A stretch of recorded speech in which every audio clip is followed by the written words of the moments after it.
บายดีตอนแรงสบายดีตอนแรงเมื่อสุขสุขคนเด้อเดี๋ยวมื้อนี้มาตัวจะพาทุกคนมาแคมป์ของเนาะมื้อนี้จะเป็นมื้อที่อ้ายๆน้องๆเขามาซ้อมพายเรือทุกคนเนื่องจากวันที่7เดือน10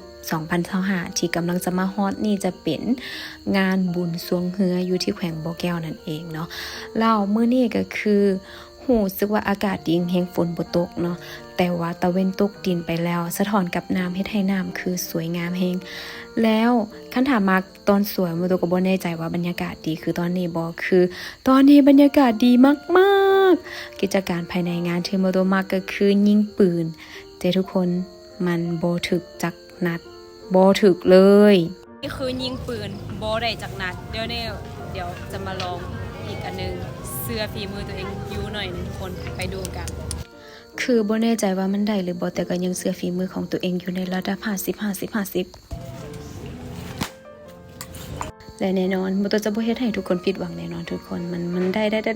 ได้แล้วก็ไปอีกค่ะไม่ยอมแพ้ค่ะ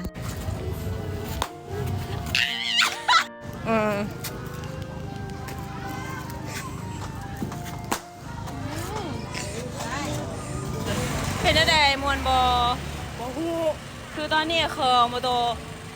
ถึกทุกนัดเลยทุกคนผ่านแต่นัดเดียวก็เลยว่าเฮาได้น้ำเอาเลย